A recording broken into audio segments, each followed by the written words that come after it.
ತೇಜ್ ಪ್ರಭು ನ್ಯೂಸ್ಗೆ ಸ್ವಾಗತ.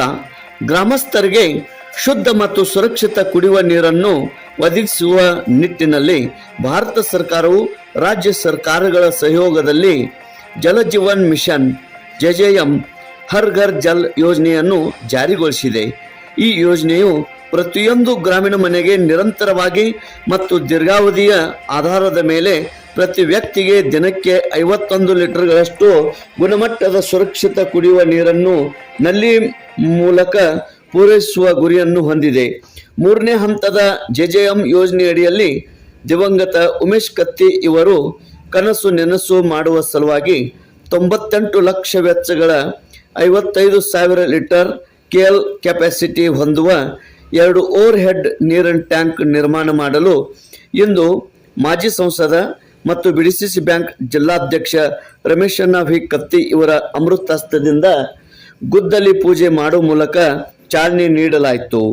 ಇದೇ ಸಂದರ್ಭದಲ್ಲಿ ಉಪಸ್ಥಿತಿ ಶಶಿರಾಜ್ ಪಾಟೀಲ್, ಗ್ರಾಮ ಪಂಚಾಯತ್ ಅಧ್ಯಕ್ಷೆ ತಸ್ವಿನ್ ಬಾನು ಬಾಬಾಲಾಲ್ ಮುಲ್ಲಾ, ಸದಸ್ಯರುಗಳಾದ ಅಶೋಕ್ ಹಿರೇಕೋಡಿ, ಅಮೂಲ್ ಗುಡೆ, ಜ್ಯೋತಿಬಾ ಪಾಟೀಲ್, ಮಹಾದೇವ್ ಸನ್ನಾಯಕ್, ಸಂಗೀತಾ ಋತುರಾಜ್ ಪಾಟೀಲ್, ಬೇಬಿ ಆಸ್ಮಾ ಇಬ್ರಾಹಿಂ ಬಾಡವಾಲೆ, ಸಂತೋಷ್ ಹಸೂರೆ, SDMC ಅಧ್ಯಕ್ಷ ಮಹೇಶ್ ಕುಂಬಾರ್, ಮಧುಕರ್ ಹತುರಟೆ, ವೆಂಕಟೇಶ್ ಪೂಜಾರಿ, ಸುರೇಶ್ ಮೂರೆ, ಸುಧಾಕರ್ ಫುಟಾನೆ, ಮಲ್ಲೇಶ್ ಕಿವುಂಡೆ, ವಿಜಯ್ ಪರೇಟ್, ಮನೋಹರ್ ಭಾಗಣ್ಣವರ್, ವಿಷ್ಣು ಹಪ್ತಾಗಿರಿ, PDOಗಳಾದ ಬೀರಪ್ಪ ಕರ್ಯಪ್ಪಗೋಳ್, ವಿಲಾಸ್ ಗೌರೋಜಿ, ರಾಜು ಭೋಯಿ, ಜ್ಯೋತಿ ಪಾಟೀಲ್, ಹನುಮಾ ಗಜಬರೆ, ಪದ್ಮರಾಜ್ ಕಮ್ತೆ, ಬಾಬು ಹಿರೇಕೊಡಿ, ವಿರೂಪಾಕ್ಷ ಖಂದಾಳೆ, ಜ್ಯೋತಿಬಾ ಪಾಟೀಲ್, BB ಪಾಟೀಲ್, ಗ್ರಾಮಸ್ಥರು, ಗ್ರಾಮದವರು ಮತ್ತು ಗ್ರಾಮ ಪಂಚಾಯತ್ ಸಿಬ್ಬಂದಿಯವರು ಉಪಸ್ಥಿತರಿದ್ದರು. ನ್ಯೂಸ್ ಕನಗಲ.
तुम्ही याला पाहिजे हो.